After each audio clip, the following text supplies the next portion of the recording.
Everybody wants some. I want some too. No? That was a pretty good song. All right, cool. Holy cow, I am so friggin' excited about this episode. Hello and welcome back to the Yesteryear podcast. Of course, I'm your host, James. I'm joined by my wonderful co-host, Beth. Beth, how are you today? I'm a little woozy, a little lightheaded. Pourquoi? I didn't drink a lot of water today. Wait, so because you drank a lot or because you didn't? Because I didn't drink a lot of water today. So you're woozy. I'm woozy, lightheaded a little bit. My iron levels are about low. Have you been eating? Did you eat? I had a tropical smoothie for breakfast today. Yeah. It was really good. Yeah. And then I had dinner a couple minutes ago. Oh, nice. Pretty bad, actually. Did not like my dinner. Oh, that stinks. Yeah, it wasn't good. I'm sorry. How are you? You know what? I'm doing fantastic. I'm fantastic? So freaking worked up right now. So, yeah, cool. Well, I can't tell you. I mean, I'm so spun up for the review today. I hope that you are as well. You don't seem like it, but are you? A little woozy, so the woozy, I may but not seem as beyond excited. your wooze, are you good? I'm excited to talk about it. All right, cool. All right, so this is episode 14. We're reviewing the end-all, be-all 80s movie, Better Off Dead, today. And Beth, I got to tell you, in my opinion, this movie has everything that a movie needs to be great for being an 80s movie. It has the soundtrack, the wittiness, the humor, the random things in the background. It's got animation that comes alive and talks to him. It's got everything, in my opinion. And of course, claymation, which, yeah, I mean, you can't go wrong with claymation. Honestly, my biggest concern about doing the review is that we're going to do it justice, which may be why I put it off for so long. Because I just want to make sure that this is like, pacow. Yeah. Like the it. My most prominent movie about memory of this movie is actually from drama class in high school. No, I was not in high school in the 80s. Beth, not that old. But my drama teacher... I wasn't going to say anything. I don't know. You had that face. Like, I didn't have any face. Why? My drama teacher, Miss Wartalk, would always show this movie on days she didn't have an assignment or I guess days she didn't feel like teaching. Like, she would just wheel out the old AV cart and here was Better Off Dead. And that was good with me. I was like, sweet. I had no problem with that at all.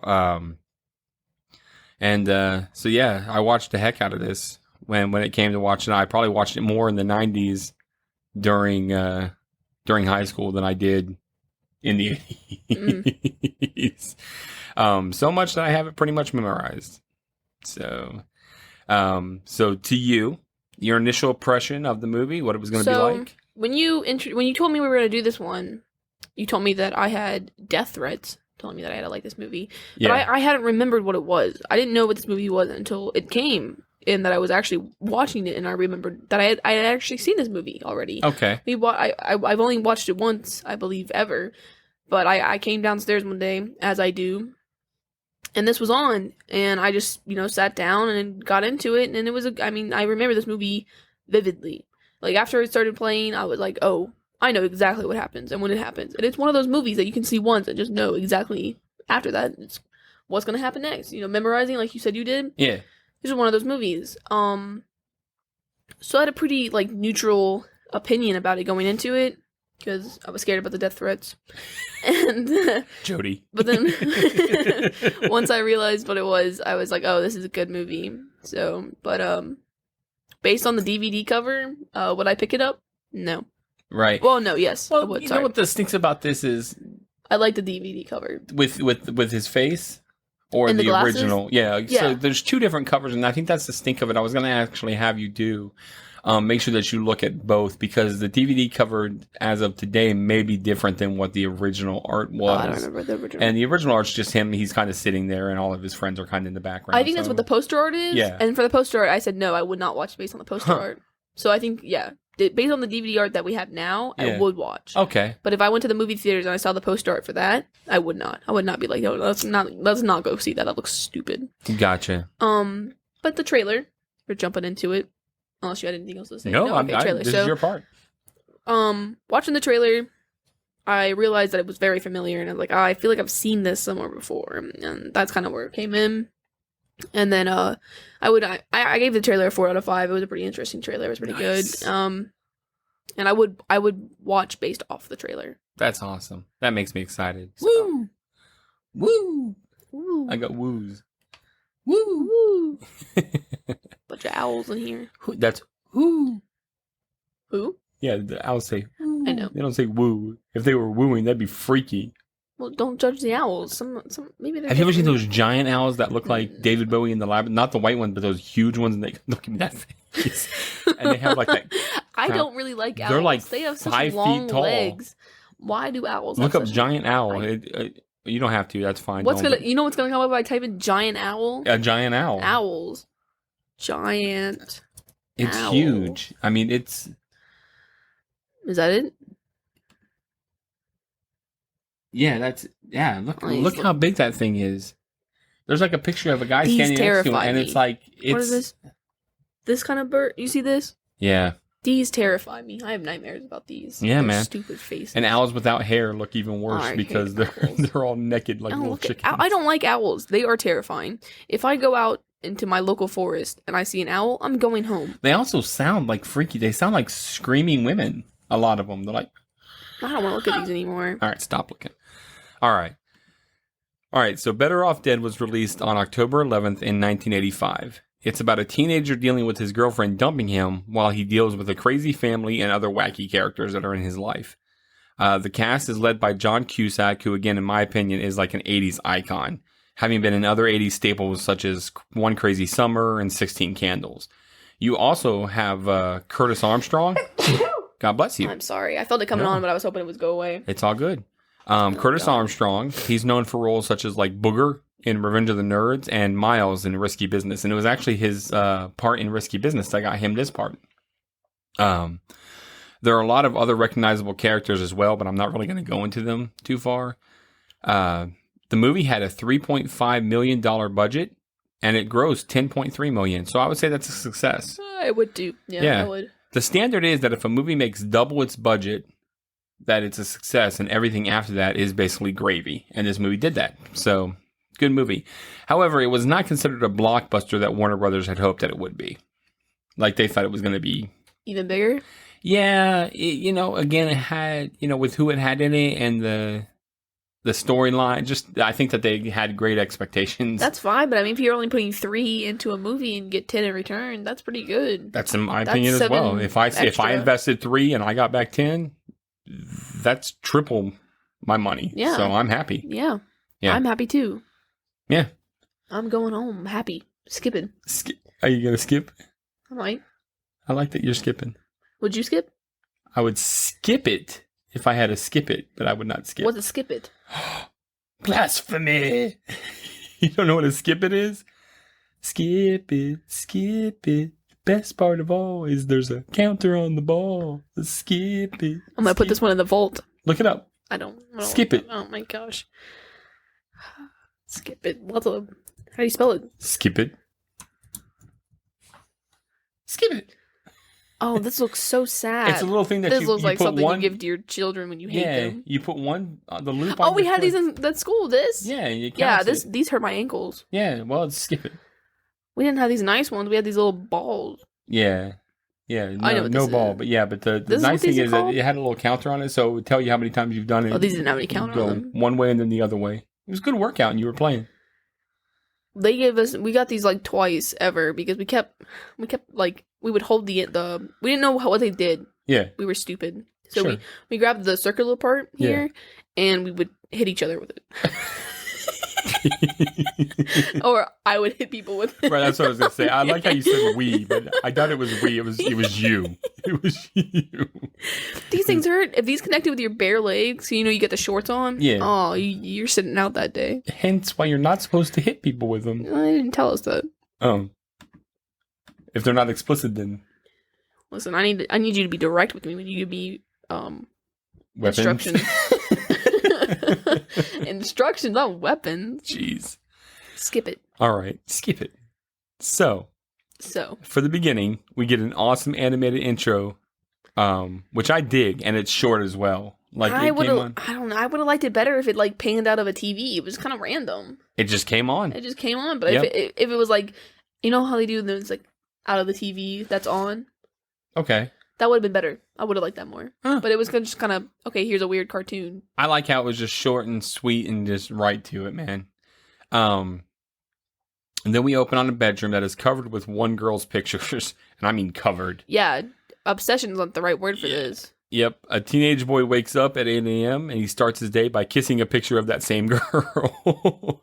He even takes it with him when he goes to shower, which he does with his socks on. What he does with his socks on. And that's definitely psychopath behavior. I'm okay. sorry. If you shower with your socks on, you have major problems. That's true. That's true. In another room, his parents are still asleep, and his father is awakened by the sound of a bicycle approaching. It's the paper boy, and he has clearly knocked all the windows of the garage out. Except for one. Right. And the dad is able to beat him to the garage and stops the newspaper from breaking the window, but he's in his wife's nightgown because he raced out so fast. He lowers the garage door, it slams down, breaking all the windows anyway. So, all for naught, I guess. Pretty much sets you up for how the rest of the movie's going to be. Pretty much. So, it's like, just lose, lose, lose. It's a good start. While the parents and the younger boy eat their breakfast of boiled bacon, they talk about how Lane is obsessed with Beth, and that's an understatement. This is demonstrated by Lane having heads of Beth on all his hangers in his walk-in closet. That was so funny. When they panned to his closet and they all had... It was just so weird. Why? They're all red. It's so Every weird. hanger has Beth's head on it. And you would have had to have done that. Like, you'd have had to go in and request that at, like, a store. I need this 25 times. Somebody said, "Jeez, what's going on with you, buddy?" The dad decides to try to have cereal for breakfast instead of the boiled bacon, but the other kid named Badger, Badger, has cut all the send away coupons off the boxes already, so all the cereal just pours onto the floor. I was wondering why there weren't any bags in the cereal. You know. Yeah. Or is that just an 80s thing? No, in the 80s we didn't have bags. It just came in the box. Really? No. I bet there were we more had turtles bags. around. Oh. We also find that Lane is up early on a Sunday to go and try out for the ski team. Lane comes out of his with his ski gear and pokes his dad in the butt. His dad's like, "You freak!" But he has no time for breakfast. He's got to get out of there. Oh. The dad does chase him out of the house, wanting to talk to him about the car that Lane bought, but that doesn't run. It just like lives on the lawn. At the same time, we see a teenage girl watching from across the street. And she looks to be from France as a foreign exchange student and is staying with the family of the mom and the young man named Ricky across the street. It was at this moment that I remembered the rest of the movie. Gotcha. Yeah. When you saw Ricky? No, when I saw her. Oh, you saw her and you're like, yeah, she's staying with the Smiths, or as they call them, the Dorkettes. Yeah. Yeah, Ricky. Ugh. I like Ricky. You like Ricky? I like Ricky. I like Ricky. He's funny. Whatever. He's creepy. He's creepy, but he's funny. No, he's not. Well, I'm not going to argue. It really says a lot about your character. It does. We find Lane driving his clunker of a station wagon and challenged to a race by two Asian guys. Yeah, based on how he drives this car, Yeah. I'm not surprised the condition of his other car. Nice. It's all because it's bad. I mean, there's things hanging out. It's rough, scraping man. around. Yeah, you can hear the exhaust just scraping along the ground. One of the Asian guys talks like Howard Cosell from Real World of Sports, which is an old show. You probably don't know what it is. I definitely don't know. He has a megaphone on the top of the car and everything, which is really weird. So that way he can like announce the race. He's like, "This is truly an awesome spectacle." The light turns green, and instead of going forward, Lane hits the gas and is in reverse still, and he slams into a greasy guy's truck. Which was really funny. Yeah. I like this interaction as well. Yeah, Lane goes to get out and apologize, but the guy comes up, cigar and all, and tells him he's going to activate his dental plan and tries to beat him up. "I'm going to get out here." He's so country too. It's so funny. I love that part. I love that he's always trying to beat him up. We then turn to Beth, who is the girl in all of Lane's pictures. And she's talking on the phone about how if the captain of the ski team asks her out, she's going to say yes. because, he skied the K-12, Right. She's swapping him out. Yep. She's also changing out Lane's pictures in the picture frame, which I thought she was funny that she already had a picture of old dude. Like, she just had it prepped. I'm like, what? Whoever's running the photo store is making, like, mad loot off of these two because... Yeah, this girl was not quality. She was not the move. No. But, the thing is, so she seems like trash automatically. Okay. You're swapping out some guy for somebody else because he could do something else. That's trash. But there's got to be something about her because everybody wants her. So there's got to be something good. So. Yeah. I'm pretty sure she was Tina in Nightmare on Elm Street. The original. Yeah, I don't remember those movies good enough to know. Yeah. But. Yeah. So she's going to tell Lane that she is breaking up with him after the tryout since he has a nervous stomach. Because last time he threw up on the ski lift on somebody's hat or had to buy a new hat or something like that. We then see a man skiing downhill and Beth is in awe of him. Like, she's like, what a hunk. And poor Lane thinks she's talking about him. Is he not skiing down the K-12? No, this is I thought he was on the top of it. I think then started going down it. He may have been. And at this, I don't know, but he's just at the top of the mountain at this point. Okay, because I thought he was like next to the sign. It was like the K-12 sign. At the beginning of this? Yeah. Maybe I just didn't see it. But, even still, he can ski it. Right, but this goes... Roy Stalling Lane, when it's Lane time to go up there, they're up there at that same one, and he does it. Not at the K-12. They're just at a Some regular other one? one. Yeah. No, I wish they would have made that a better then. I was kind of confused about that, because I was like... Gotcha. Yeah, that would have been confusing if you're like, yeah, you got to ski the K-12, and now you're nervous about it when you've already done it. Yeah. No, this is just a regular run. So the man is named Roy Stalling, and he tells them that they have to beat the course in under a certain time, as well as he will be grading on style based solely on his opinion. He's like, baseball solely on... I hate the way he talks. It's very... Oh, long. Yeah. Long bottom tooth. Long bottom. He also shows that he is interested in Beth. The funny part here is he asks for an assistant to hold his clipboard, and Lane's buddy Charles DeMar speaks up, and Roy is all, "Shut up, geek." I love Charles DeMar. He's so funny. He's like, "Well, you'll make a fine little helper. What's your name?" And he's all, "Charles DeMar." Yeah. He was really, like, every time he was there. He was on point. Yeah, he was on point every time. I agree. Poor Charles, he's crushed. He really did want to be the little helper. Yeah. He's all, oh. Roy is actually talking to Beth, though, and it's clear that he is hitting on her. He introduces himself to Lane and then knocks him down like a chump.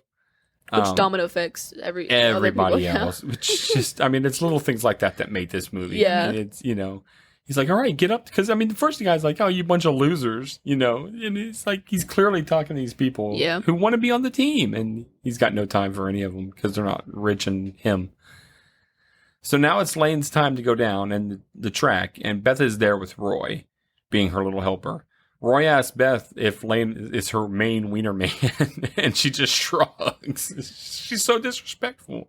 I'm like, you're because isn't Lane's last name like Meyer? Meyer, yeah. Yeah, is it Oscar Meyer? And he's like, yeah. He's like, is that your main wiener man? And she's all, No. Yeah. At all you people, I shrugged. Because that's not voice. Lane actually does beat the time, but Roy clocks him late, so he doesn't make the team. And to add insult to injury, Beth also breaks up with him for Roy, like she said she would do. And she said it would be best for her in her best interest to go out with somebody more popular, better looking, drives a nicer car. I'm like, man, you're just the friggin' worst. Yeah, pretty much the limit into the cuts. Why did you even bother with me? And then, of course, now the Asian guys pull up next to him again, challenging him to a race. The light turns green, and he slams the gas and slams right into the back of the same truck from earlier. Guy. No, my question is this the same dude who owns the burger place? It is. Okay. It is. Because on the side of the truck, it's the pig burger or whatever it is. See, same greasy guy comes out to kick his butt again. I wish there would have been a scene of that guy actually like being like, okay, well, you need to come work for me now because you've hit me twice. Because that doesn't really get said, and then suddenly he's just working at that No, place. the dad says that's why. I'll talk about it, but no, the dad actually gets him that job. That's why he's. The dad gets him the when he's job. putting the Q-tips in his mouth and in his nose and everything Yeah. like that. He's like, oh, I wanted him to get up early because, and he's like, oh yeah, he went up and skied with Charles DeMar, and he's like, well, he's going to be late. I don't want him late on his first day Okay. because he got him a job. The dad's doing everything that he can. Yeah, no, the dad's doing it all, but I just wish there would have been a better Yeah, it's definitely just clarification. just in a conversation between him and the mom of how he gets that job. But that's okay. I mean, I like that too because it's kind of layered. You know, I like when it's later in the movie. Yep, layers, So, onions, shrink it onions. up. What? I mean, it is. So Lane comes home and his mom asks how his day was, and he's like, Beth and I broke up. That's it. We're done. And the mom's all, oh, that's nice. She's so oblivious to it. He's about to hang himself in the garage and is having second thoughts when the mom opens the door vacuuming and knocks him off the step. So he's sitting there hanging, struggling, and she she's just like keeps pushing. Yeah, she's like pushing the door over so that he can't even get back on the ledge. How do you? I mean, how do you explain that? Right. You know, what happens after that? What was the in between of that? I don't know. I love how, he's trying to get back over and she just keeps pushing it back and just knocking him back over. Yeah. I'm like, oh man. We then find them at the store and Charles is telling him that suicide is not the answer and that Stalin is a hero because he skis this K-12. So that night we find that the mother is cooking an interesting meal again and has concocted some mailer recipe together that got wet in the rain, so she just had to improvise. And it literally crawls off the plate. She's like, that was so funny. It's got raisins in it. You like raisins. Yeah. Lane's mother definitely breaks the stereotypes about women being able to cook. Oh, she's the worst. She's the worst, man. That looked disgusting. He's all poking at it and it just goes. It just slides off. Just gets off the plate. The dad gives a lecture to Lane about the car that he bought that is still sitting on the front lawn. The mom tells Lane that he should introduce himself to the exchange student that's standing across the street. And like I said, his food literally crawls right off the plate. So he asks to be excused and then talks to his brother Badger. He's like, I don't get it. You're a smart kid. What the heck? And he shoots a souped up toy gun at him, and it's like a laser gun. Yeah, definitely. Yeah. It's like beep, beep, beep, beep, like blows a huge hole in the box. And Lane's like, oh, okay. And he just walks away. He's got to take it to school so those bullies stop messing with him. Man, I'll tell you what. I'm going to stop messing with them. Yeah, definitely. That's a crazy gun. I'm going to take you out to dinner and we're going to have fun. I mean, wow. Because I want to know how he did it. Because he's smart. Because, the next move is we're going to turn that laser into a lightsaber. Oh, sweet. I love that it's a lightsaber. Thank you. Yeah. So Lane has a flashback or a dream to the day that he met Beth. He was playing football with his friend Charles and ran into a picnic that a family is having. So I remember this scene from when I watched it the first time, but what I didn't remember is that when he goes over to talk to her, still in the background, you can see that same family. They're like packing everything up really aggressively, and it's really funny because they're just mad. It's because, but I like how he steps in it and then he's just kind of like flinging it off at him. I would be so mad. No apology, just flinging the little girl's like potato salad in the face, because he's just foot salad now. He has. It's just funny to me because he's just so, worried about about catching the ball. He just runs and they're just sitting there just looking at him. They're just looking at him. I'm sorry. And then the dad's in the back just he's like throwing it into the basket. Yeah. Like, we're going home. I'm so sick of coming to this park. Every time we come here, somebody's stepping in my fruit salad. So Beth and Lane have a voiceover while having a conversation about possibly having boogers on their nose because when one touches the nose, the other touches it. And they just freak out about thinking that they have something on their face. I would have just said something. They got to the point where it was so excessive. I know it's really funny, but it's like in the ear and all that kind of stuff. Some people don't say anything and they just try to hint at it. But I would have been like, oh gosh, do I have something on my face? Right. He wakes up with a note stuck on his head from his mom. So He goes to feed the cat and have cereal. And of course, all the send off coupons are cut out already as well on all these boxes. So everything just goes along the floor. He's still talking to himself about how Beth threw away 6 months.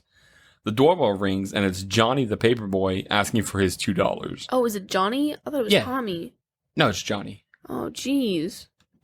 He basically threatens Lane for the money, but Lane gives him crap reasons why his parents aren't there and closes. He's like, yeah, my grandmother dropped acid and flipped out and hijacked a bus full of penguins. I really like that. That was really funny. Yeah.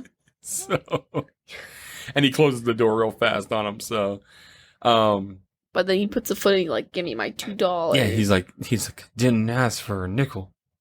Or a dime. A dime. Didn't ask for a dime. I won't mind do that. 5 payments, 2 weeks, $2. So, and the kid's all angry, man. I'd be afraid too. That kid was intense. Yeah, right. Intense. That's a good word. So then Lane is driving to school, and nothing but love songs are playing on the radio. So he literally rips it out and throws it out. He just throws it out the window. Yeah. What a shame. Which is so great. He's just like, he's got no time for it. So then he's in math class.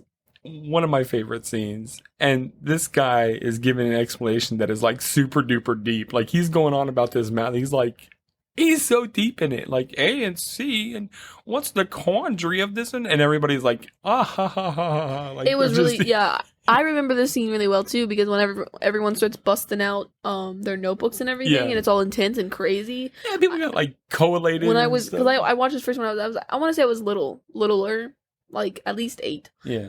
And I was like, oh gosh, is this high school? Do we have those weird briefcase and everything? I'm done.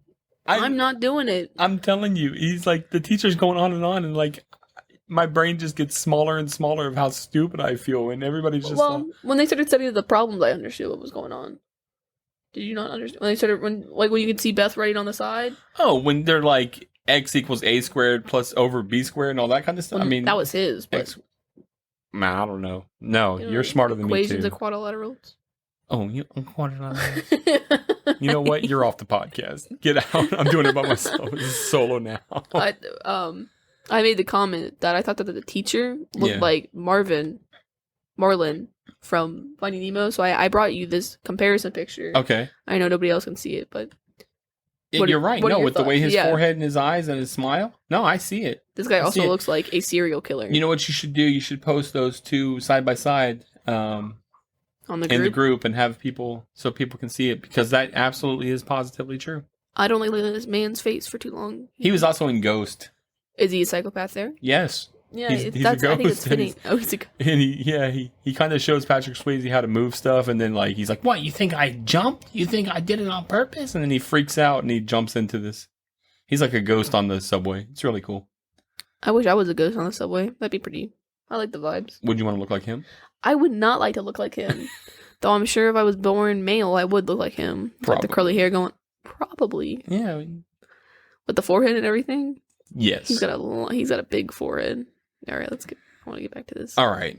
So the teacher asks for examples of homework, and all that Lane has is a note that says, "Do your homework, with gum stuck in." Which is disgusting. Yeah, he had that in his pocket. Have you ever done that before, where you've accidentally put your gum in something that's actually important? I've had gum get into stuff that's really important, but I don't think I've ever done it on purpose. Oh, I'm someone who chews a lot of gum at school because it distracts me. You know, instead of moving constantly, I chew the gum.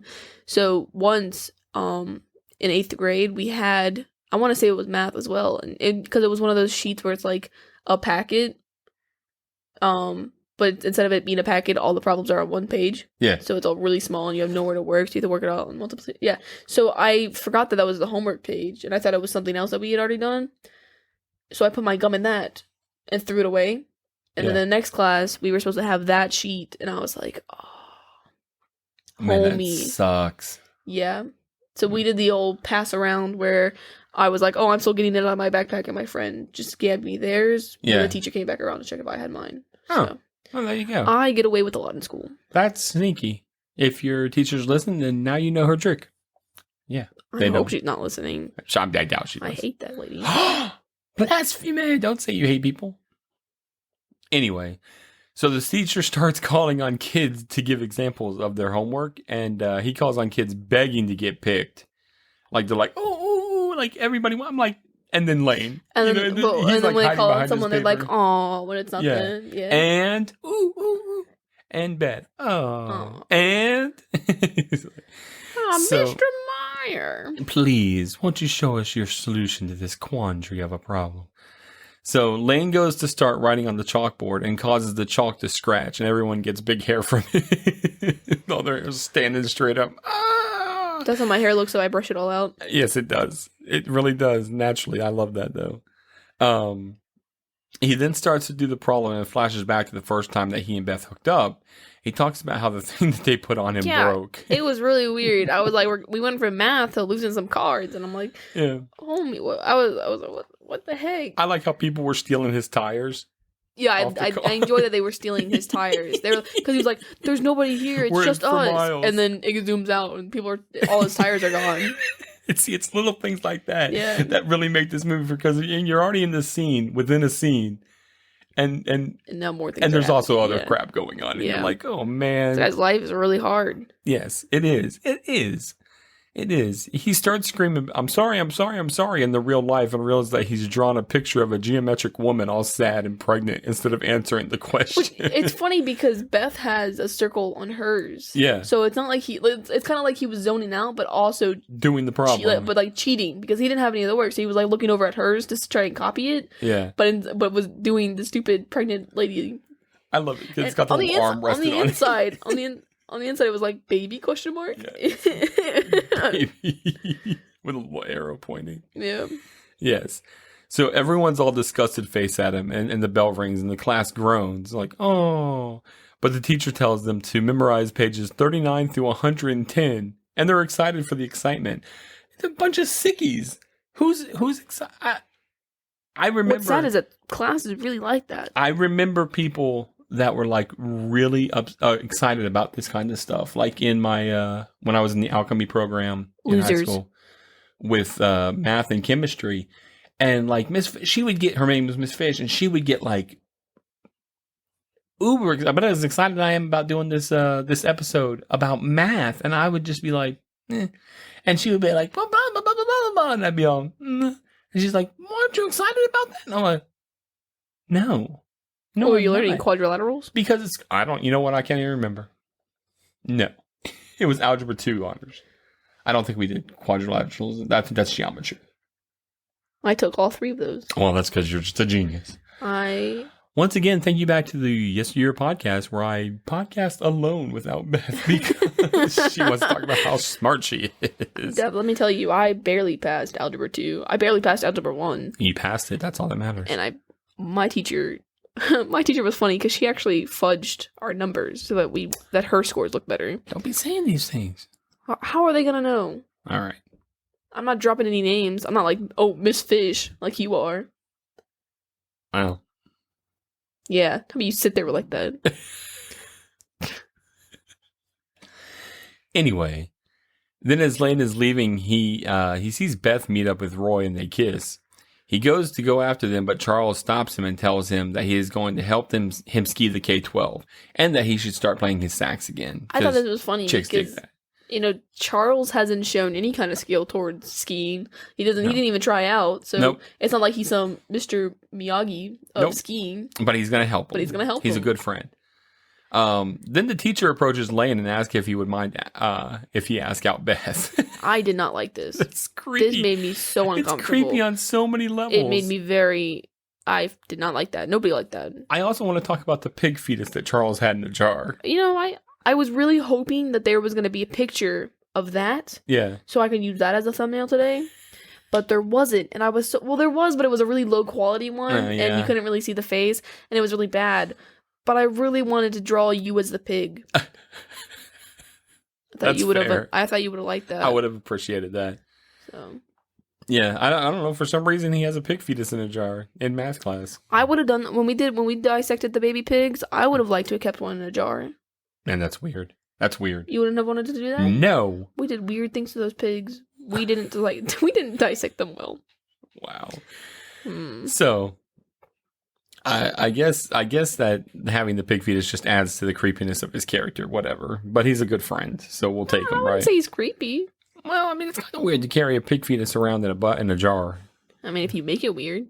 No, it's weird. Maybe he just came from biology. Okay. He just had it for class. He was just prepped. Yeah, he's prepped. Okay. We also see the foreign exchange student checking in the background with the teacher at that point in time. So you see she's kind of acclimating to the school. Whatever. I figured she'd probably already be there, but we'll take it. Ricky's sitting with Monique at the lunchroom, and he is slurping his Jell-O through a straw. That's so gross. While Charles snorts his up his nose. Which started his character in drugs. Into weird drugs. That's the kind of vibe it gave me. Yeah, he's into drugs, but they're all, like he says, I can't even get real drugs here. So he's like, he tries to turn everything else normal into drugs. Yeah, because he was snorting the Jell-O, and he took it and put it in his teeth. Yeah. He's like, huh? He offers it to Monique. Yeah. Roy's playing guitar and singing to Beth while Lane draws a picture of a monster eating him. He's very talented in art. Yeah, he is. I was watching this with Tabitha. Yeah. And she and I both agree that he was very talented. Yeah, well, he has a conversation with the picture that he drew of Beth. So he's also slightly insane. Yeah, and it basically tells him how he is a loser. Yeah. So, well, he says he's going to ask out Chris Crimmins, who dates the entire basketball team. So Chris goes to get milk, and Lane decides to pursue her on borrowed roller skates from some kid. He says, "Buy yourself another Leotard." He throws him $5. And the kid just takes it. He cannot skate. No. At all. He tries to talk to Chris, and she's like, "You're a jerk." Then he tries to talk to her again, but he trips and falls and rips off her entire outfit. Yeah, all in one go. Yep, it comes straight down. What was funny is Tabby was like, okay, so everybody stopped when he stood up and screamed at his art, because he was all like, "You're crazy," or you said something to Art when Art was talking, he was fighting with it, and everybody stopped for a moment. It was like staring at him like he's a weirdo, but nobody stopped here when all her clothes came off. They all kept going to class. Something's not adding up here, because I'm telling you what, if there's a thing I'm stopping for, it's the girl who's screaming. Yeah, that's true. So the basketball team proceeds to beat him up. As he's leaving from school, he sees Beth in the car with the teacher. Look, she's going home to get that A+. I just love that she was in the car with him. I'm like, you're such trash. Yeah. Her stock is just, she's literally actively now dating Roy, but she's going to go on a date with the teacher. The teacher! And he's creepy. Look, his class is hard. Even like Roy the teacher. He is creepy. It's a creepy teacher. I love that. See, again, little things. You know, he could have just gone to his car, beat up, and got in and whatever. No, he's got to see Beth going by in that crappy car. And it's like every time he sees these things, that's when he's going to go kill himself again. So yeah, she's kind of yuck. Definitely is, yeah. Lane decides he's going to jump from an overpass, and Charles shows up on his bike. He talks him out of it. But then he accidentally pushes him off, and he lands in a trash truck. And there's these two black guys working on cutting down trees, and they're like, "Damn, someone threw away a perfectly good white boy," or something like that. Which is, because he's just sitting, he just waves to him. Yeah, he waves at him. He's like, "Hi." Yeah. So now we're at the top of the K-12. Lane's looking down it, and he's just like, "This is crazy." And Charles is snorting snow.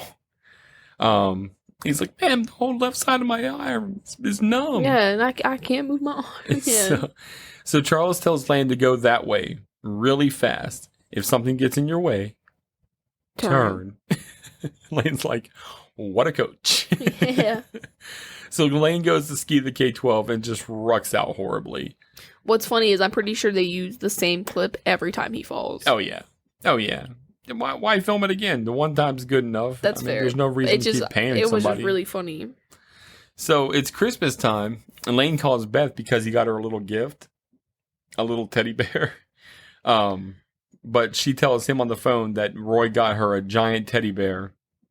And he's just looking at the little bear like, So, he's opening up his gifts with his parents, and they got him TV dinners for some reason. Well, I would be happy to get TV dinner if my mom cooked like that. Yeah, if she was cooking crazy stuff like that, I guess that would be, definitely probably be a plus.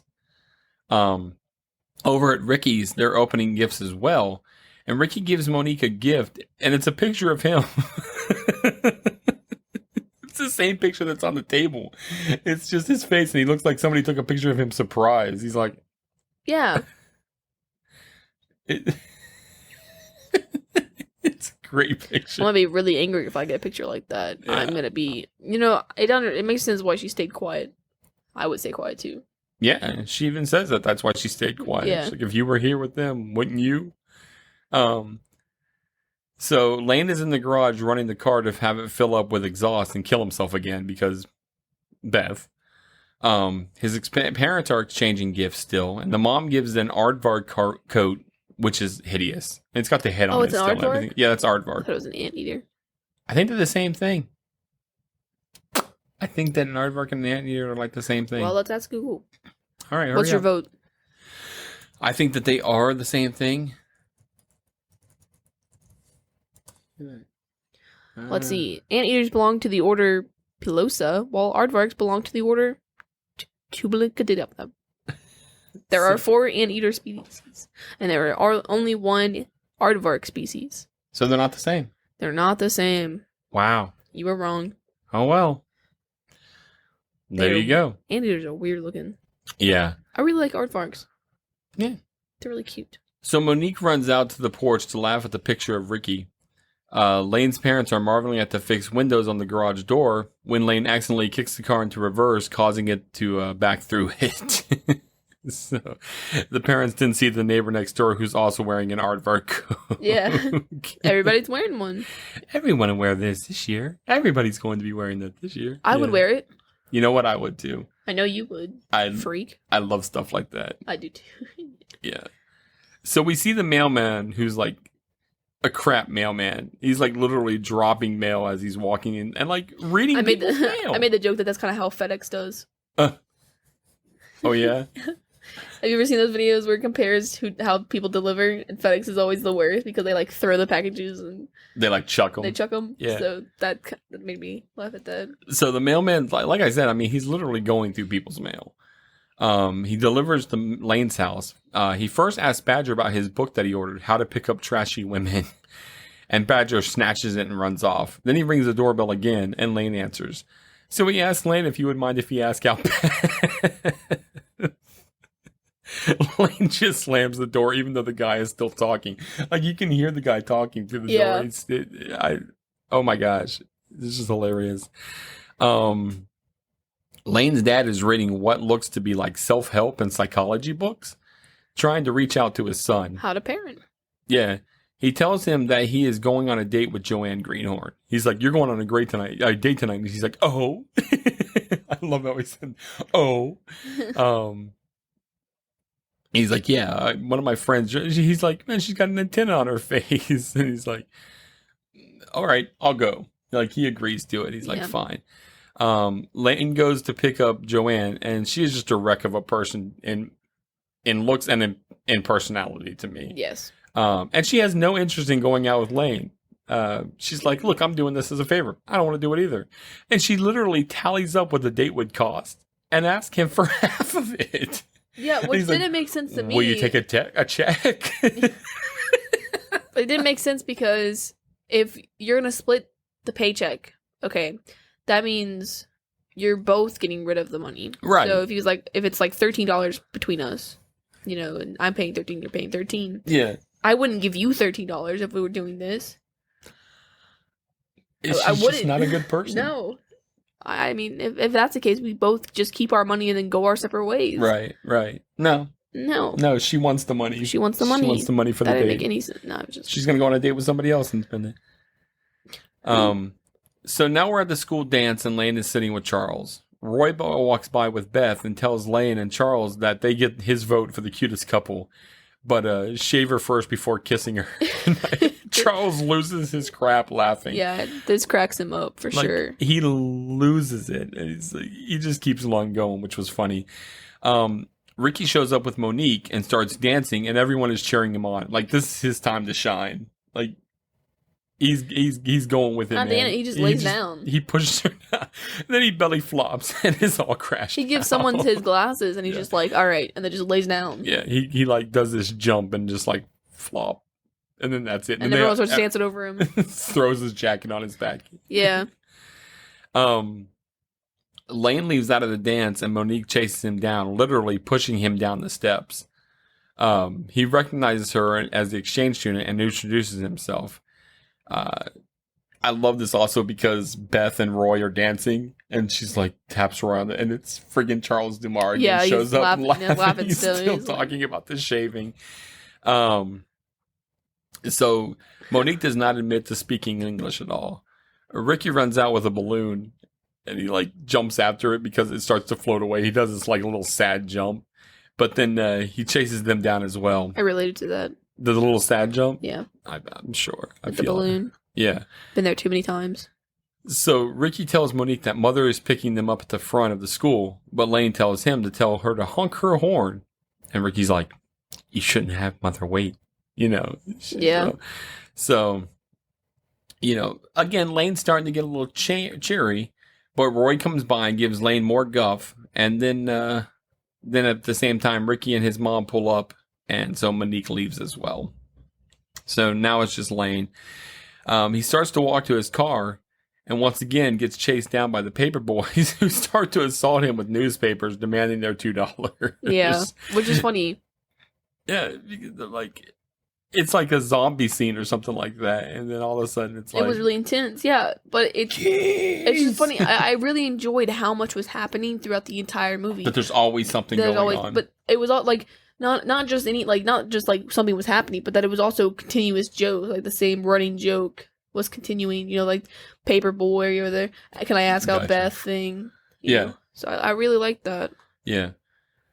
He makes it home and he's like, "They're after me, Dad. They're after me." And the dad underlines paranoia in his book that he's reading. Yeah. Paranoia. But I really liked it as well. So Badger is having a New Year party in his room with trashy women. So I remember this scene so well. I remember this one so well. Like, sometimes I randomly think about this scene where he opens the door and it's the women inside and then they close it again, which was funny because before I started the movie and I was watching it, I thought about that scene and I was like, oh, I wonder what that movie's from. Oh, nice. And it's just this movie. So, but I really like that scene. That's one of my favorite scenes ever. I love it because they're in there having a party and then he opens it and everybody just gets quiet and looks at him like, you're ruining the party. And he closes it and they go back to partying again. You're right. He's a pill. You're like, But I just love it because how to pick up trashy women, and then he's got them in there. He's got them in there, yeah. They're all in his bedroom. Where are your parents? Whatever. Well, to be fair, knowing his parents, who they are. Yeah, well, the dad's more worried about Lane than the mom is. I don't know where she's at. The mom's out of it. She's a little loopy. Yeah. So the next morning, we find the mother cooking some crazy food that has tentacles and a claw. Yep. And the dad is not wanting Lane to be late for his first day on the job that he got him. So that's when we find that out. But Lane is busy playing with Q-tips, putting them all in his mouth and his ear and everything like that. Because the dad comes up and Lane's just like, I related to that. Sometimes I do space out and I do stuff like that. Yeah. So. We then find that the job he got is at the Pig Burgers. The man that owns it is the same guy that Lane has been crashing into. I guess he doesn't recognize him though. This whole scene was a fever dream to me. I didn't like it. Like, every time that he's going to beat him in the car there, just to flip back to him hitting him in the car. Because he literally jumps to the back. Goes to the back seat, yeah. I'm going to wring your neck. He's just always going to beat him up. He's just at no time at all. But anyway, this guy's still... Yeah, he tells him how to pat the pig instead of pushing the pig. He tells him that washing his hands, you wash your hands on your own time. Yeah. He's sick. He gives him the keys to the building and tells him how to make the burgers. He gives him the keys so that he'll be there on Sunday. Yep, he says, really I want you here Sunday. 6 a.m. 6 a.m. To clean, sweep and mop and stuff. Yep. Yep. He then has kind of a dream sequence where he's like a Dr. Frankenstein making a burger that comes to life. Yeah, that might have been a bit too much meat for me on that one because he grabs a ton of meat on the bun. It might have been just a little bit too much for me. So It's a lot of meat. A lot. It Comes to Life has the voice of David Lee Roth from Van Halen. It's got Jay's on as well. Yes. And it sings a song, and we get a cool little claymation short, which, again, check off on the list of great things. Everybody wants some. Everybody wants I like the song, I just don't like what's happening. the French fries and the grease and everything I like that. I like the French fries. got I little love the faces. French fries. I love the little faces. Little faces They all on had them. different faces, which I Yes. enjoyed. Yeah, I enjoyed that it was absolutely. different. So All right. I thought it was that was great. good. I just didn't like the burger. And so, Scary. in reality, Lane is just making a huge mess, and the owner throws him out into the lobby, where, of course, who's there? Roy and Beth. Roy and Beth. Yeah, eating, and they're like, Roy gives him a bunch of heck about looking real good. Looking He real kind of good, sounded buddy. German when he was making the oinky noises. No, Yeah. It sounded like Wee! yeah. Wee! Yeah, he did. I get that. And Lane just crawls off all sad. He puts the little hat on a kid that's sitting there in another booth. I'm like, man. So then Lane's back on the K-12 with Charles again, trying to ski, but still failing Falls miserably. again, yep. Yeah. So he comes home with all his gear and finds a box of how to build a space shuttle from household items and a news article about a man burning himself to death. And then Barney Rubble on the cartoon Flintstones asks if he can take out Beth. Yeah. Hey, Lane, I hope you don't mind. Can I take out Beth? I mean, it's just like, what in the world? So I'm saying this girl's got to have something that's just phenomenal. Yeah. So he decides he's going to burn himself to death with primer is what he finds in the garage. But his mom stops him and brings him into the dining room where Ricky, his mom, Miss Smith, and Monique are all there for dinner for whatever reason. She says she's having a French-inspired dinner with French bread, French fries, French dressing. She goes, French fries. Yes. Not just French fries. It's France fries. Yeah, you're right. And the drink, Perrier, which she pronounces Peru, which isn't in France at all. They're passing the food around and talking to Monique while Lane is covering himself with primer. He's literally just sitting there like dousing it all over himself. Yeah. Sitting next to people and nobody's even paying attention to it. Because she's like him, he's like him, and her. Makes sense. And he just starts just painting himself with this primer stuff. Ricky's mom says that Ricky and Monique are having a romance, speaking the international language of love. But it's clear that she's not into it at all. No, she's not vibing with him at all. Ricky's mom also pours some of the primer into a glass and drinks it. And she then lights a cigarette and blows herself up. Yeah, which I really enjoy because like immediately after they're in the car and he's all like, sorry your mom blew up. Really sorry your mom blew up. Yeah. So now Ricky and Monique are riding to school with Lane. And the Asian guys pull up next to them to race again. But this time, there's no pig truck guy. And Monique jams his foot onto the gas. And they're actually looking to win, even in that crappy car. Yep. But they crash into a pond due to nuns crossing the road. And I love this because when they get to school, the ducks get out of they get out of the car. Yeah. And he's like, all right, we'll see you later, guys. Yeah. So Lane is all jazzed up, telling Monique if he had his Camaro running, he would blow those Asian guys away.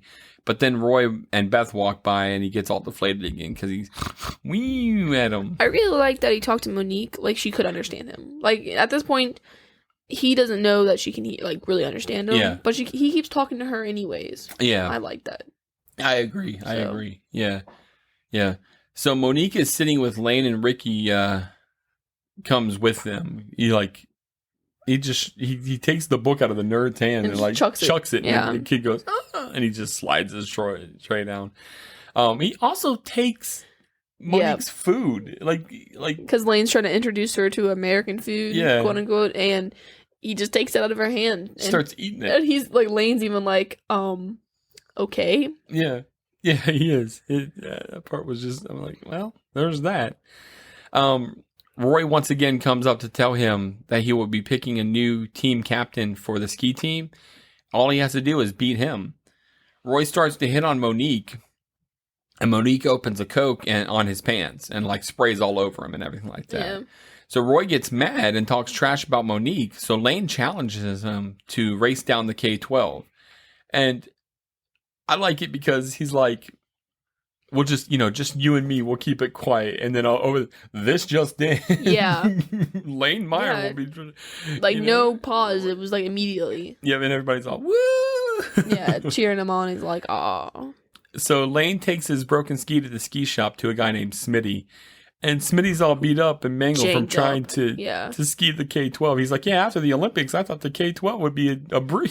He's like, this guy's a professional, and he's all janked up. When Lane leaves the shop with his new ski, the paperboy is on top of his car demanding his $2.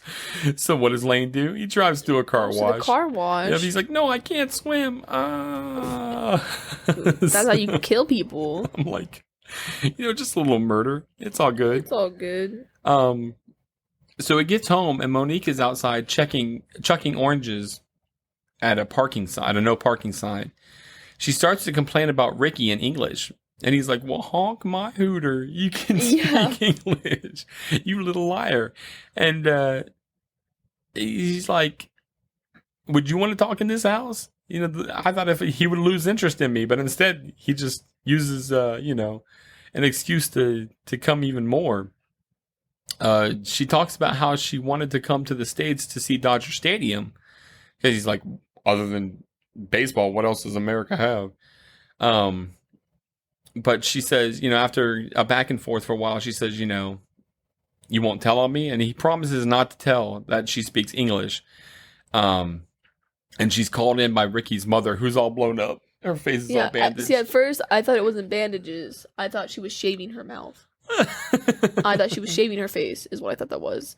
And I still thought that's what it was until after, towards the end, when at the scene where she actually has bandages wrapped around her face. Yeah. Is when I realized that it wasn't her shaving her face. Nice. But that's what I thought it was at that scene. So I like it also because Lane goes to chuck an orange, and the sound of a broken window as you can hear it, so he runs back off to his house. That's the answer to everything. So the next day, Lane finds Monique under his Camaro working on it, and she actually gets it started. He's like, you brought it back to life. And we then get a sweet 80s montage of them rebuilding the car. Which was very nice. So again, check something off the list. 80s montage. I mean, like, that's pure 80s. Which apparently they do this rebuilding of the car in less than a week, though, because it's done before the K-12 race. So I'm like, oh, that's pretty impressive to be able to rebuild an entire car with just have the money and everything for the parts and finding the parts. Yeah, but hey, whatever. Movie magic. They start the car up, and it's just sweet, man. I mean, like, when they come rolling out of the garage with it, it's blah, blah, blah, blah, blah, blah, blah. Like, it's nice. They drive down the road and come up on the Asian guys, and they just blow them away before they can even start the race. Like, the light turns green, and they're like, they're just out of there. And the women get out of their car. Yeah, they're like, funny. They're done. Lane still has the keys to the pig burger shop, so he takes Monique there after hours on a date and cooks her TV dinners that he got for Christmas, and he plays her the sax. Yep. You like jazz? So it's clear that he's starting to have feelings for Monique, which I thought was kind of nice because he's getting his mind off Beth. Yes. Also, we see the hamburger from earlier is on a date as well, so that's nice. See little things. Why is the hamburger there? Yeah. Whatever. You know what? Nice. So now Lane and Monique are at the top of the K-12. She tells him the same thing that Charles did earlier. To just go that way really fast. If something gets in your way, turn. And then she takes off down the K-12 skiing gracefully. Yeah, pretty much just rocked it. Yeah. So he says, well, if you can do it. Yeah. And he's like, somebody's never skied before. And he goes jumping down and just ugly. It crashes again. Pretty much exact same crashing down as we saw before. Have you ever skied? I'm going to tell you a story. I actually, when I was in the Navy, we were over in wherever we were. We had Trieste or Livorno, one of the Italy or Turkey or one of those places we had pulled in. And as part of one of the trips that they were putting, that the MWR were putting on, It was to go skiing. I'm pretty sure it was in the Alps. It was some part of the Alps. I don't know. But either way, yeah. Isn't the Appalachian Mountains in America? Yeah. So it wasn't Then the Alps. how would it Well, have the been? Swiss Alps. Okay. So you're bad at math, you're bad at reading, and you're also bad at Geography. Geography. There you go. I almost said geometry. Yeah, I'm bad at that too. Either way, I was up in the mountains. And I had used my flight gear, which I wasn't supposed to have really had off the ship, but I needed something like mountainy to use. Yeah. And the material is really slick. So I thought, you could either get skis or you could get a snowboard. And I thought a snowboard, because I skateboarded as a kid, Yeah. would be easier. Was it? No. The skis probably would have been easier, but I had no time for it. I was afraid of them. So I just kept doing the snowboard, and pretty much I just went on the little bunny hills. And what I ended up doing was just sliding down on my suit, like just toboggan. It was like a penguin? like a penguin. I literally was just penguining down. Then my friend was like, "Oh, we should go up on the mountain, right?"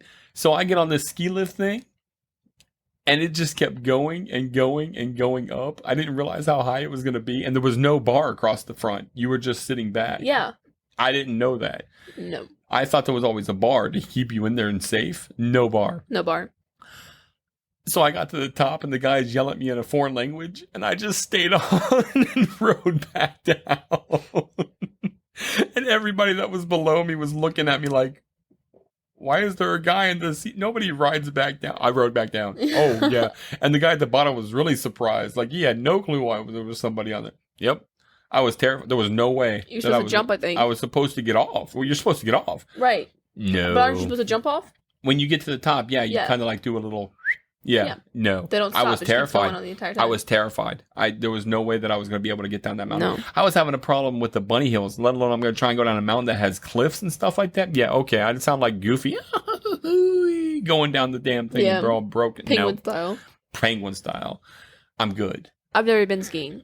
No. But I would like to go sometime in my life. Well, you've been down a river. That's not the same. Not at all. No, that but is not the same I at just all. thought maybe just so that isn't even sort of the same. Yeah. Oh, it has water. I mean, there's water there. There's frozen ice. Frozen water. So it's not the same. It's not the same. We then get treated to a second montage. Which is very cute. Cute montage. Of them skiing and building up his confidence and everything like that, which I thought was really cool. So, I mean, again, you get double montage in this movie. Awesome. Yeah. Awesome. Charles just shows up again. Like, he just always just shows up. He's everywhere. And tells Lane that everybody is waiting to see him take on K-12 and Roy. When Charles skis off, he breaks one of Lane's skis by skiing over it. Monique says, kick his butt, kisses him, and then goes off as well. And then the paper boy shows up and starts chasing Lane on like skis on a bike. My $2. My $2. So Lane starts running from him. He makes it up to the top of the K-12 and starts to race Roy. Just in time as well. Right, just in time, but with only one ski. Yes. Which is impressive. It was impressive. So not only is he skiing the K-12, but he's doing it on one ski. They race it out, and the paperboy interferes and goes over the edge of the cliff. No, he gets thrown over the edge of the cliff. Roy knocks him off the cliff. R.I.P. Johnny. But he does live. They show him alive down there. Yeah, they show him alive, falls, I would not have lived. Nobody would have lived. No. I don't care how soft the snow is. When you land from that far up, you're done. Your spinal cord's coming loose. Yes, and he's all $2. Yeah. So Lane wins the race as expected, and everyone cheers. Beth runs over and starts to kiss him. So Monique goes to leave with Ricky and his mom. Because she's I was sad. not liking that. I was like, bro. No, I wouldn't like that either. Because he kind of kissed her back. He leaned down. But I think that was important to do because it made him realize, he didn't really it's not really what I want. So the Asian guys show up to interview Lane, who's interested in Monique, and he's like, language lessons. And they're like, language lessons. Yeah. So he chases down Monique and grabs her. And has like a sad little fencing battle with Ricky because his mom's like, get him, Ricky. A really sad fencing battle. Yeah. But Yeah, he bests Ricky and takes Monique. He just like picks her up and carries her Yeah. off. She's like, au revoir.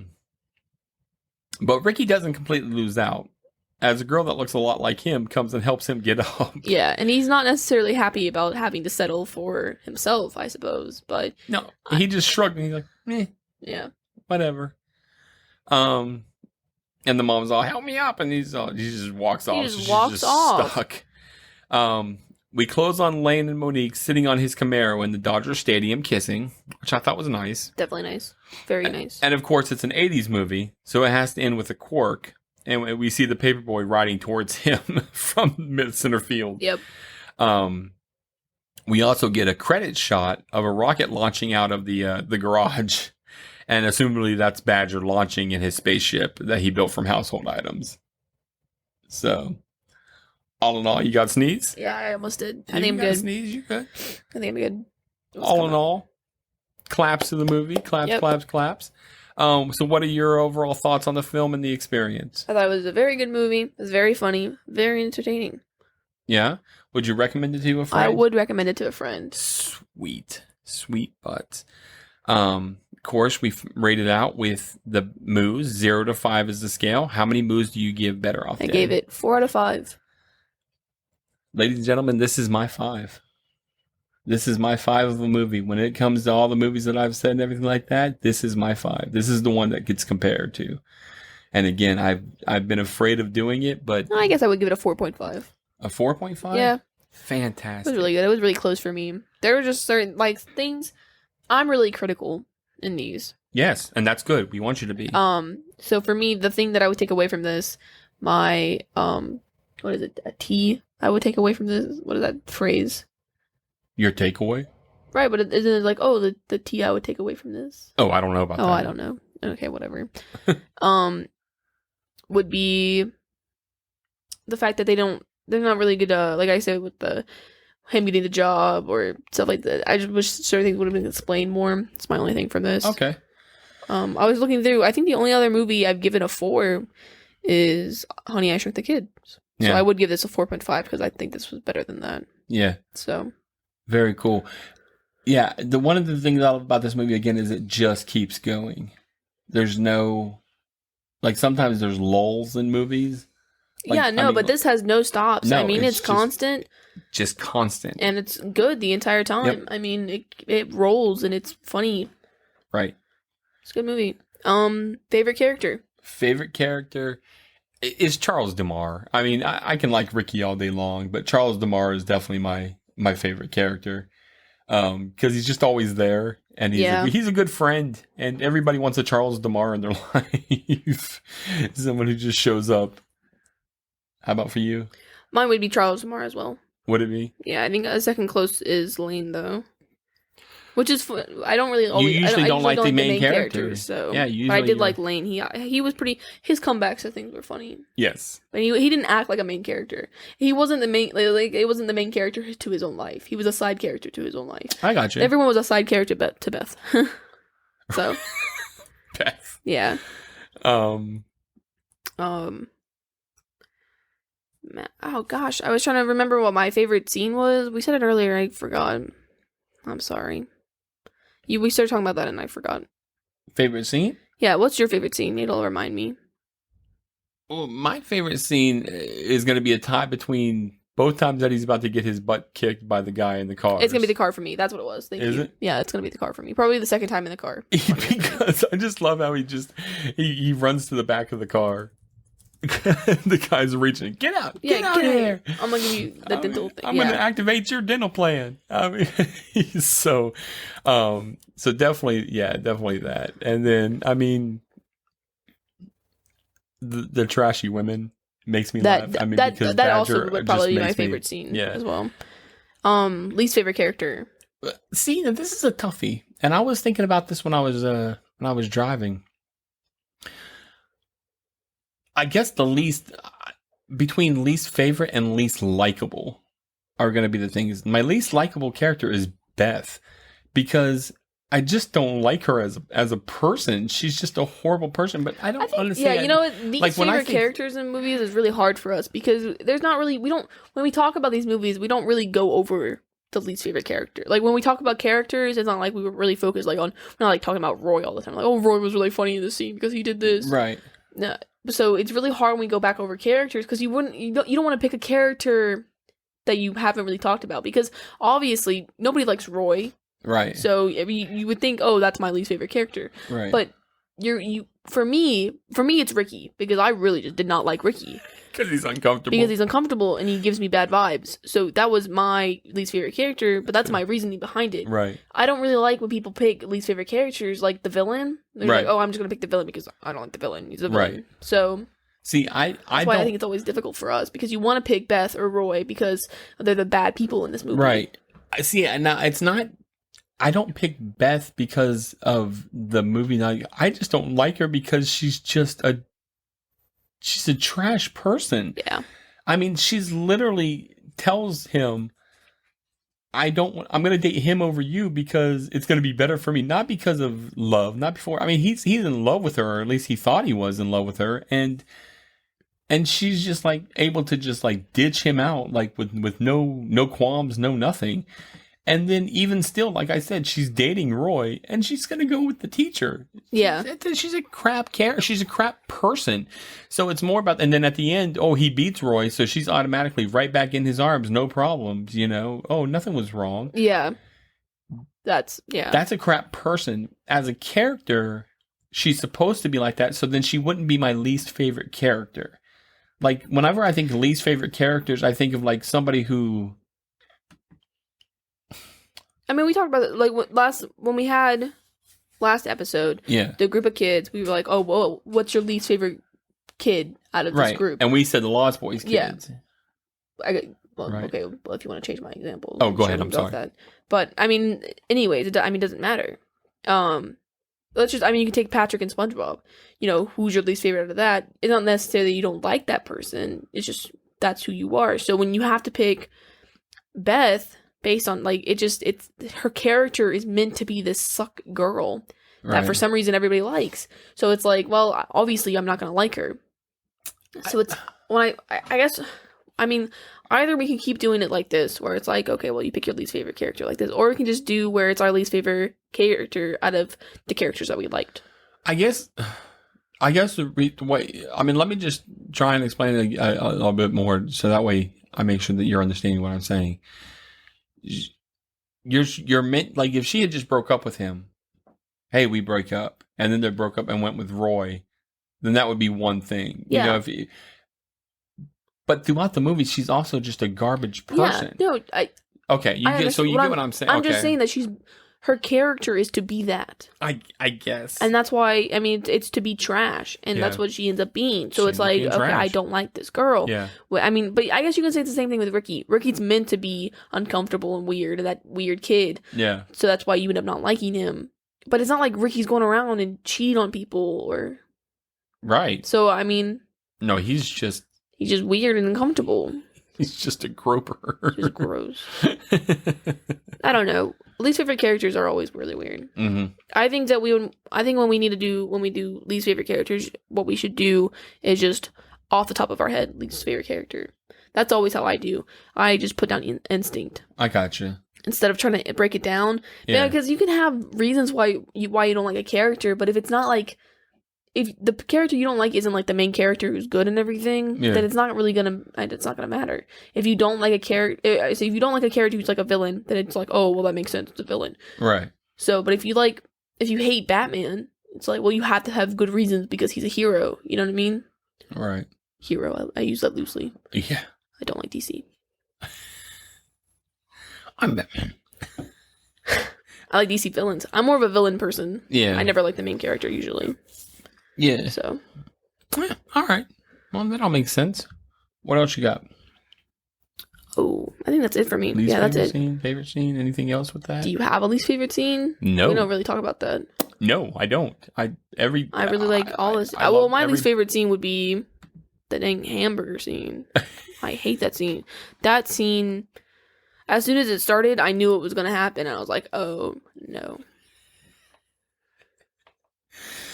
Everybody wants some. I like the song. Yeah. I just don't like what's happening in front of my you. eyes. It's horrible. All right. So you want some trivia? Yes, trivia us up. All right. I got some basic stuff. The script and story are based on the writer's actual life. His girlfriend Really? in high school actually really did dump him for the captain of the ski team, and he had some real dark times about it. And he ended up with a French girl? No, I don't think any of that was necessarily that true, but sucks. I mean, it's based on his life, not this is all true events life. Apparently John Cusack really hated this movie. Really? Yep. But then he recanted later saying he feels that way about all of his movies. He said that he's glad that people still like it. So That's fair. yeah, he's very critical. I mean, that's how I am stuff. about my art. I never really like any of my art, but all my friends really hype me up about it sometimes. I got you. So I got you. I understand. You are your biggest criticizer. This is a big one. Yeah, you are your biggest critic, yeah. Dennis Blunden, who plays Ricky Smith, the guy that you don't like, started a production company called Schneider's Bakery, and it created the shows iCarly, Zoe 101, Drake and Josh, and Game Shakers. Really? Yep. I love iCarly. So he's responsible for those. Yeah. That's about all I got for Short and sweet. short and sweet stuff. I honestly could have gone on. I had to really restrain myself for this episode because I can go on through every single line and part of this movie and find a good reason of why we need to talk about it. And it would basically just be me reimagining the entire film. Yeah. But I mean, as we myself. were talking about, I could literally picture the scene in front of me. I mean, everything happens like a storybook, like a picture book, like a kid's picture book. Right. And it's really nice. Right. But That's a good movie. If you can do adore that, that's this a movie. good movie. yeah, and I truly do adore this movie. It is my favorite movie. And again, when I posted even just talking about it before, just hinting that we might do it, I mean, in the I had group no we idea started what y'all were talking about. I saw the comments, and you were saying Beth and stuff. So I thought you guys were talking about me, and I was like, "Wait, what?" And I was really confused, and I was like, "Oh, this has got to be what the movie we're doing next week." Or I mean, something, quotes that come out of this, lines that come out of this, just uncomfortable situations that come out of it. I mean, you're sitting there and you're trying to be, you see your girlfriend who literally you just broke up with time Sorry, I again, remembered something. and she's sitting here kissing this guy, and then Charles is talking to you about something else, and then here your teacher comes up asking you if he can take out your ex-girlfriend who's making out with another guy, and you're like, oh my gosh, what in the world is going on in my life? I mean, it's just crazy. So What sucks is that after this movie ends, if we're gonna, because I like to imagine what happens after the movie ends. Monique has to go back to France, right, so I always took it she's not as sticking around. she ended up staying with them at the house for the rest of the foreign exchange time, and then at the end of the school year she would be going back to France. Not necessarily the end of the school year, though. I mean, we do the French exchange. Oh my gosh, Yeah. a little French myself there. Ooh. Program at my school, and we have a boy and a girl come over to ours, and they send a boy and girl over and everything, and they were there for like 3 days. Oh wow. Yeah. Wow. Wasn't very long at all. Huh. Yeah, well, that sucks. I'm pretty sure back in the day it used to be for the year. At least the school year. Would you do it? Would I accept? Wait. Would you take somebody in, or would you go over? I would probably feel better about going over than I would about taking somebody in. Because I guess that's the you're in same your thing. own What if you home. get there and you don't like the people that you're staying with, and you're stuck there for a year not liking them, as opposed to having somebody in your house? And what if you don't like the person that's in your house? Yeah, but you can And you're avoid if stuck they're with in your house, you can avoid them to a degree. I guess. But you go to somebody else's house, you're stuck there. You have to get along. You don't get along, you're not eating. Type deal, Yeah, and then of course, it could be what kind of cuisine and stuff like that are they going to cook you and everything like that. You're kind of stuck eating whatever. That's they have. my reason why I don't like going. Like when people are like, "Oh, you want to come over for dinner?" No, I Right. don't, because if you cook me something that I don't like, Yeah. I will feel horrible. Because I'm a very picky person. Right. I'm like extremely picky, and if it's not dino nuggies or any kind of chicken, I'm not eating it. Dino nuggies. Next thing you know, you're having a dream where they're coming to make you their queen. That happened. That's based on a true story. That happened. I'm still sensitive about it. Oh my gosh. I don't want to talk about it. Do you have anything else? Is there any kind of test or anything like that? No, there was no test for this, which was surprising because I thought this movie was relatively popular. Yeah, it's a really big cult classic, I think. No, but there's no BuzzFeed quiz for this one. So we're hoping to get some more reviews in. Haven't gotten a review in a while. It'd be nice if we can get some reviews in from Still some haven't people. gotten an email. Still haven't gotten an email. As we brought up, we are going to be doing a contest. I'm Did we still bring that up? not sure. Well, I brought it up in the group. Oh. Yeah, I'm still not sure exactly what we're going to do. We have to come up with something. We thought about doing something about like, what did we talk about with this episode, XYZ, but I think we're going to do it next episode 15. I think would be a good one to do. And we'll do just one, and then we'll do again, maybe in episode 20, a giveaway of one. So, not going to say what it is that you get, but it's pretty cool. It's very cool. It's a very cool little thing. Other than that, do you have anything else? That's all for me. All right. So we're going to wrap this up tonight. I'd like to thank everyone for stopping by and listening to episode 14. We deeply, why do I have such a hard time with deeply? Appreciate it more than you could imagine. And of course, the best way to say you love us is to give us a 5-star review on iTunes. You can email us at the yesteryearpodcast@gmail.com. Twitter is twitter.com/yesteryearpcast. Instagram.com/yesteryearpodcast. Facebook.com/yesteryearpodcast. Our Facebook group is the Truffle Shufflers. Our secret question is host the name, which are James and Beth. Our website is the yesteryearpodcast.buzzsprout.com. We do have a Patreon if you'd like to support us in that way. We just had another episode come out last week, and we should be getting another one out this week. That's the patreon.com/the nostalgia group. A shout out to Greg Revan for all our intro and outro and music in general. And all right, as always, we do love you. And say goodnight, Beth. Good night, everyone.